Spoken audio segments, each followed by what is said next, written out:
சிவபுராணம். ஞானப்பழத்தின் சுவையை கூறும் நாரதர். சிவபெருமான் இத்தனை பல வலிமைகளையும் அரிய ஆற்றலையும் ஞானத்தையும் உடைய இந்த கனியை நான் உண்பதைக் காட்டிலும் இந்த பிரபஞ்சத்திற்கே அன்னையாக விளங்கும் தேவி பார்வதி உண்பதே சரியானதாகும் என கூறினார். சிவனின் திருவிளையாடலை அறியாத அன்னையான பார்வதி தேவி, நான் தங்களுடன் இருக்கும்போது கிடைக்கப்பெறாத ஞானம் எதுவும் இல்லை என்று கூறி இந்த ஞானக்கனியை வேண்டாம் என மறுத்தார். சிவபெருமானும் பார்வதி தேவியும் சாப்பிட மறுத்ததை கண்ட நாரதர் இன்று தனக்கான நாள் இல்லை என அறிந்து சோர்வடையும் தருவாயில் தனது கைகளில் ஏதோ ஊர்ந்து வந்து பழத்தை எடுப்பது போல் உணர்ந்தார். யார் என அறிவதற்குள் அங்கு கணபதி தனது துதிக்கையால் அக்கனியை எடுக்க முயற்சித்தார். கணபதியை கண்டதும் நாரதர் மிகவும் மகிழ்ந்தார். இன்றைய நாள் தன்னுடைய நாள் என்பதை அறிந்தார்.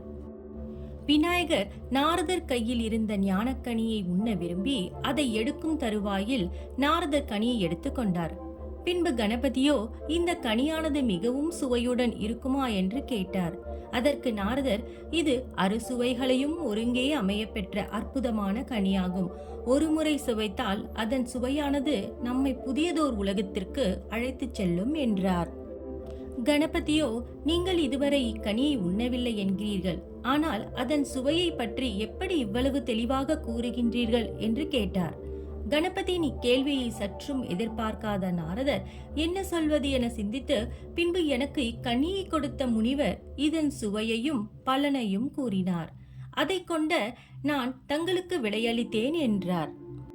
கணபதிக்கோ அதன் சுவையை கேட்டதிலிருந்து தான் அந்த கனியை உண்டு அதனுடைய சுவையை அனுபவிக்க வேண்டும் என்று எண்ணி நாரதரிடம் நான் இக்கனியை உண்ணலாமா என கேட்டார்.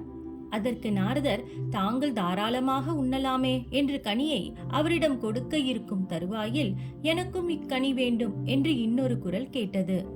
இதை எதிர்பார்த்து கொண்டிருந்த இன்னொரு குரலினை கேட்டதும் நாரதர் மிகவும் மகிழ்ந்தார்.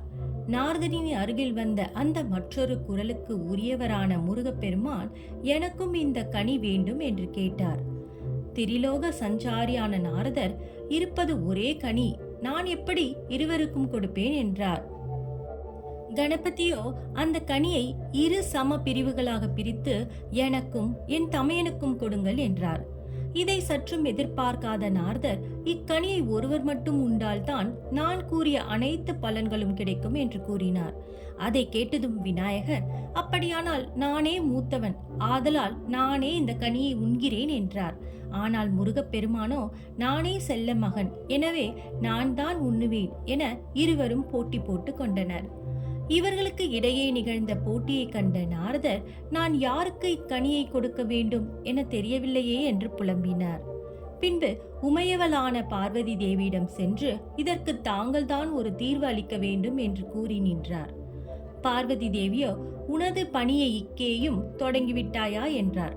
இல்லை தேவி, நான் நன்மையை கருத்தில் கொண்டே இக்கனியை இங்கு கொண்டு வந்தேன் என்றும் அதனால் இவ்வளவு பிரச்சனைகள் உருவாகும் என்று நான் சிறிதும் எண்ணவில்லையே என்றும் நாரதர் கூறினார்.